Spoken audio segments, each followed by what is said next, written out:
Oke, Assalamualaikum warahmatullahi wabarakatuh. Apa kabar mahasiswa kami semua? Semoga dalam keadaan sehat dan selalu dalam lindungan Tuhan Yang Maha Esa. Jadi ini adalah pertemuan kita yang pertama di mata kuliah pemrograman web 1 ya.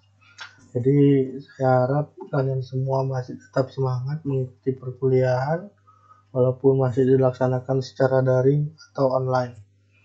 Oke, jadi tanpa menghambat proses belajar mengajar kita, ayo kita mari sama-sama lebih bekerja keras dan belajar keras ya, sehingga perkuliahan ini bisa kita cerna dengan baik dan nanti hasilnya output ataupun capaian mata kuliah ini dapat tercapai ya.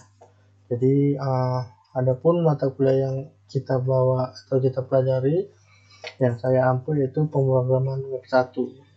Jadi ini adalah mata kuliah lanjutan dari desain web yang ada pada semester 2 kemarin ya. Jadi kalau kalian menguasai desain web kemarin maka di pemrograman web 1 ini tidak akan susah lagi belajarnya. Seperti itu. Oke, mungkin sebelumnya ini adalah daftar riwayat hidup saya ya. Mungkin kita pernah berjumpa waktu di semester 1 kemarin waktu masih gelombang-gelombang kemarin ya. Mungkin pernah saya masuk di kelas kalian, tapi tidak apa-apa mengingatkan kembali, yaitu nama saya adalah Yuda Pratira Eskom Mkom ya. Data pendidikan saya bisa kalian lihat sendiri, masih tetap sama seperti yang kemarin ya, tidak ada yang berubah. Nama saya juga masih tetap sama, dan ini adalah email saya, silahkan dicatat. Mana tahu nanti ada tugas-tugas yang pengirimannya via email.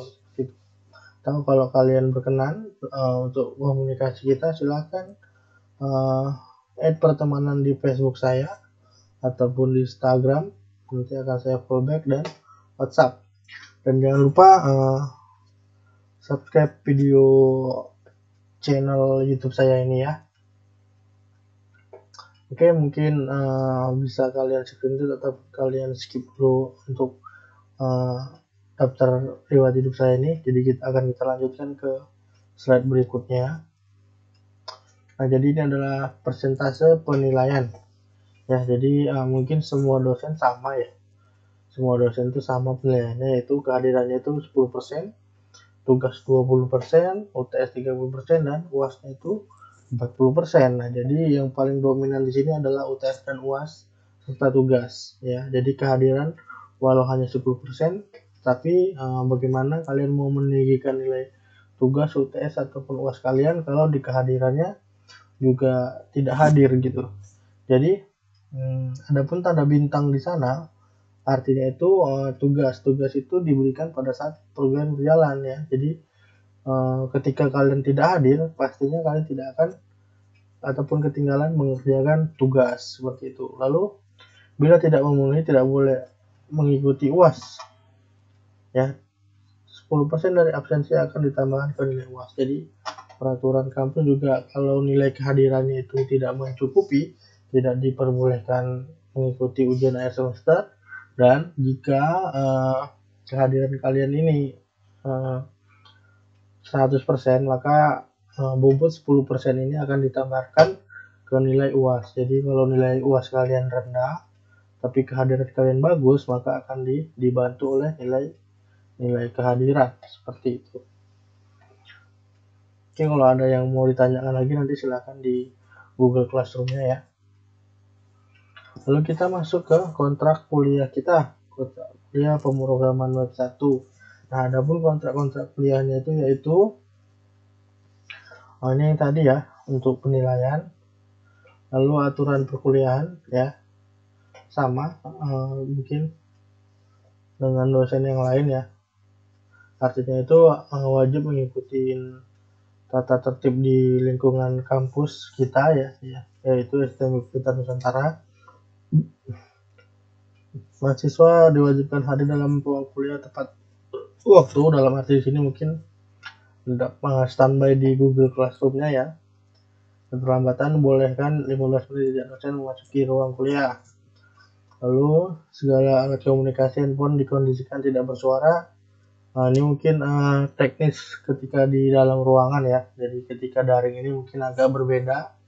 Bahkan kalian dituntut untuk menggunakan gadget ataupun laptop kalian selalu seperti itu.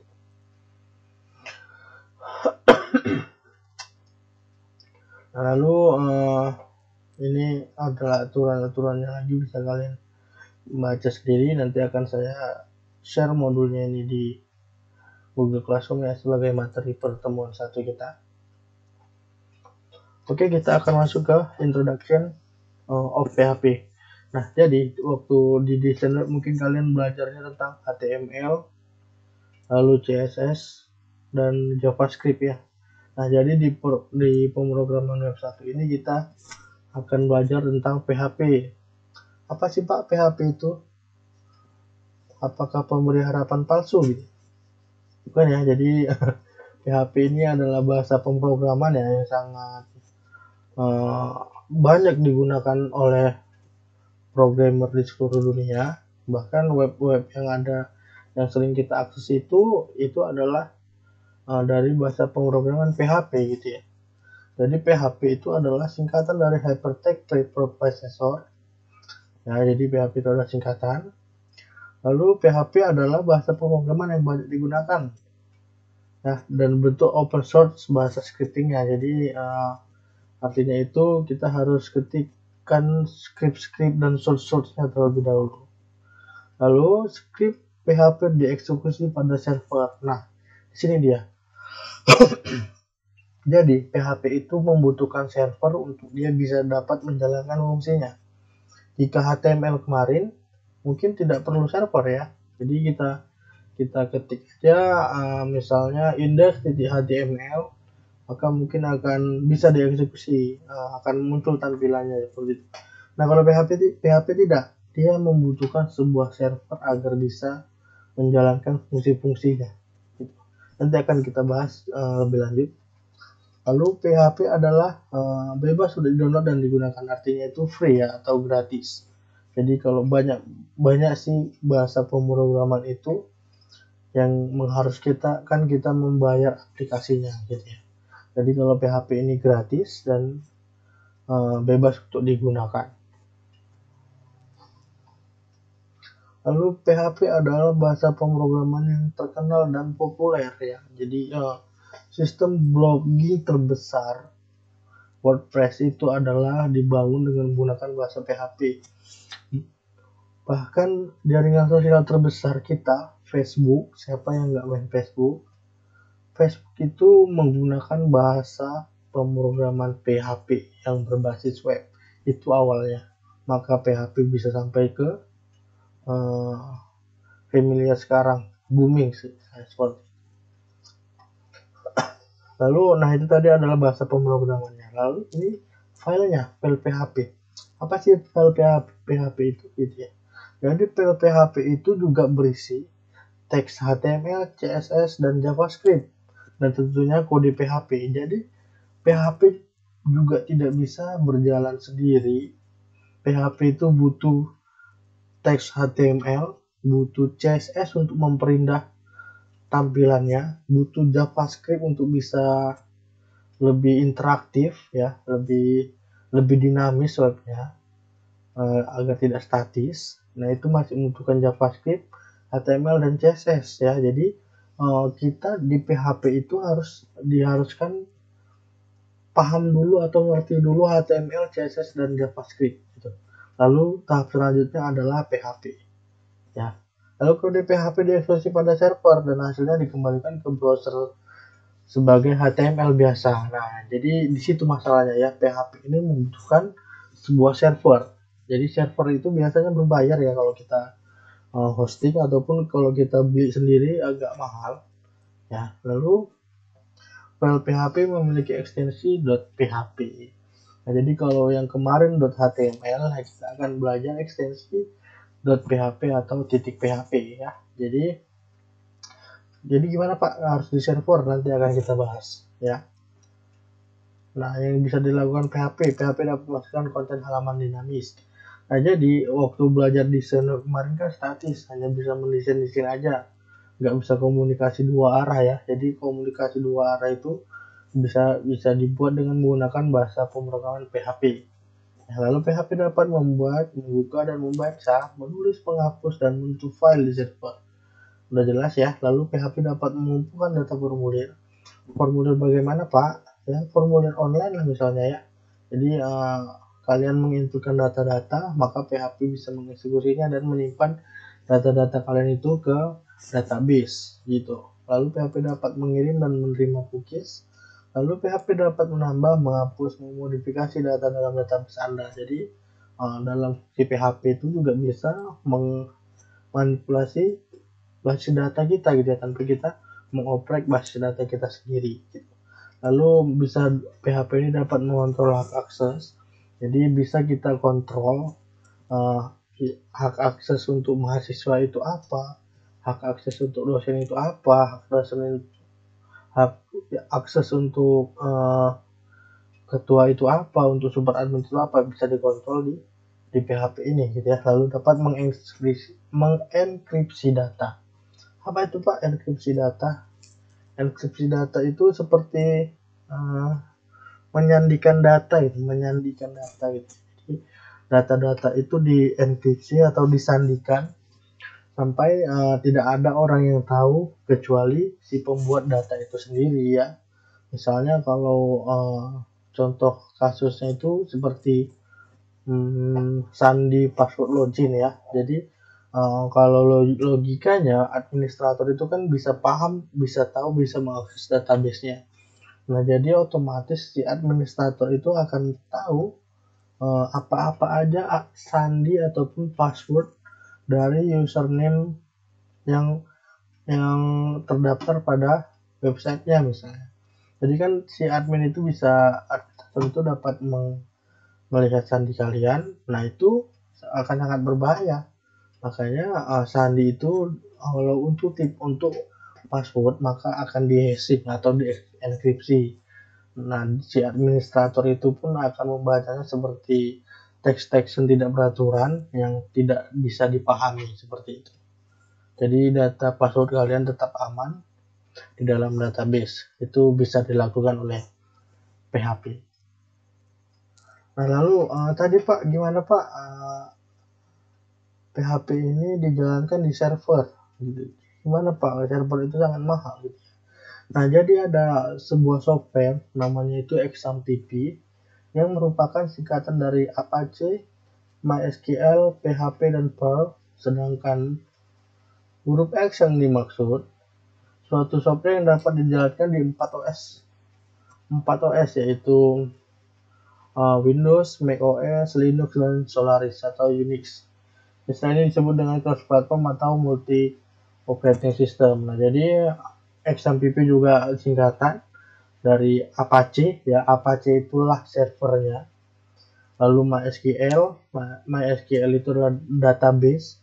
Kita dikasih server, dikasih juga database, dan bahasa pemrograman PHP, dan Perl itu juga bahasa pemrograman web pada zaman dahulu gitu ya.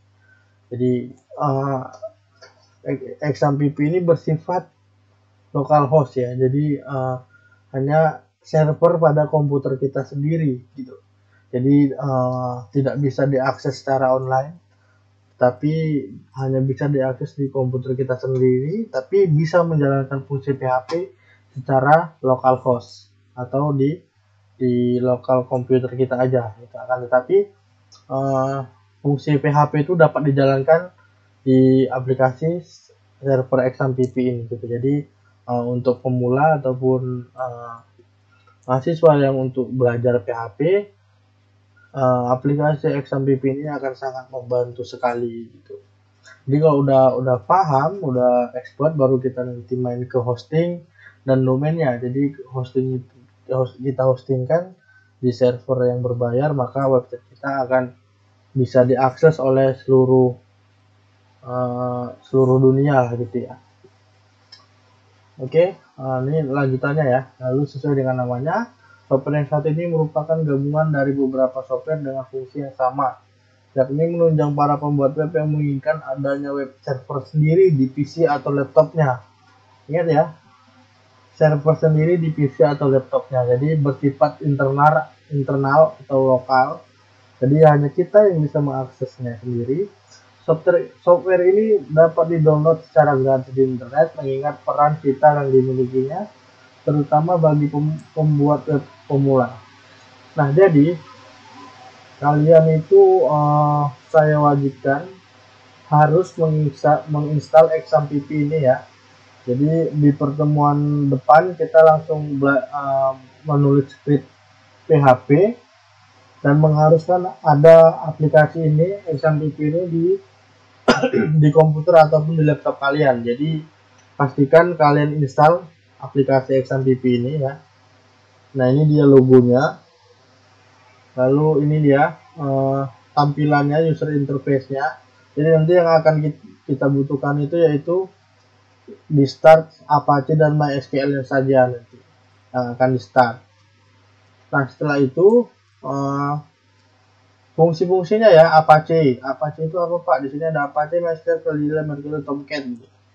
Lalu apa aja fungsinya sih yang akan di actionkan gitu ya. Jadi kita hanya butuh Apache dan MySQL ya. Apache itu adalah sebagai server untuk menjalankan aplikasi PHP, MySQL untuk membuat dan mengedit database. Jadi database pun juga nggak perlu kita cekis dulu kalau kita belum bermain di database-nya gitu ya. Cukup Apache-nya saja. Gitu. Oke, kalau FileZilla ini untuk mengunggah mengupload file ya. Jadi FileZilla ini fungsinya untuk mengupload ataupun mengunggah file-file kita ke hosting gitu ya, yang membutuhkan FileZilla. Jadi kita belum butuh itu. Tomcat juga kita belum butuh itu ya, untuk menjalankan JavaScript page-nya juga belum kita butuhkan. Jadi Apache dan MySQL-nya saja. Nah, ini adalah contoh dari script sintak PHP ya. Jadi di dalamnya itu masih terdapat tag body HTML. Hanya ini saja yang script PHP-nya. Jadi untuk PHP itu mengharuskan tanda kurang dari, tanda tanya, dan PHP. Lalu ditutup dengan tanda tanya besar dari ya, atau kurung siku. Nah, untuk echo hello dunia. Jadi di PHP ini untuk menampilkan tulisan di elemen web browser kita itu membutuhkan fungsi echo namanya. Jadi kalau di HTML mungkin kita hanya H1, P gitu ya, ataupun tag-tag lainnya itu bisa langsung tampil di elemen HTML kita. Kalau PHP itu harus echo hello world, maka akan tampil hello world-nya seperti itu. Nah, jadi kita akan menggunakan kode editor Sublime Text ya. Jadi mungkin kalian di desain web menggunakan Notepad, maka di pemrograman web 1 ini mengharuskan kalian menggunakan Sublime Text. Jadi bisa kalian download juga Sublime Text-nya, atau mungkin akan saya unggah ya di Google Classroom-nya untuk Sublime Text ini. Jadi nanti kalian install juga di komputer ataupun laptop kalian, karena Sublime Text ini akan memudahkan kita untuk mengetikkan script PHP ya. Mungkin kalau Notepad itu terlalu manual ya, tidak ada bantuan sama sekali gitu ya. Jadi itu fungsinya agar kalian lebih teliti lagi ketika di desain web. Nah, di pemrograman web 1 itu saya anggap kalian sudah paham dengan sintak-sintak HTML gitu ya. Jadi akan kita buat dengan editor Sublime Text agar kalian lebih mudah lagi menulis script PHP-nya gitu. Oke, mungkin itu saja ya. Jadi tugasnya dari pertemuan ini adalah install XAMPP dan Sublime Text-nya, gitu ya. Oke, mungkin itu aja. Jika ada pertanyaan, kita bisa lanjutkan diskusi di Google Classroom. Jadi bisa kalian ya tuliskan saja apapun pertanyaan kalian, akan saya bahas di sana. Ya, oke, mungkin itu aja pertemuan ini. Tetap semangat walaupun kita masih belajar dan bekerja dari rumah. Saya akhiri dengan wabillahi taufiq wal hidayah. Assalamualaikum warahmatullahi wabarakatuh.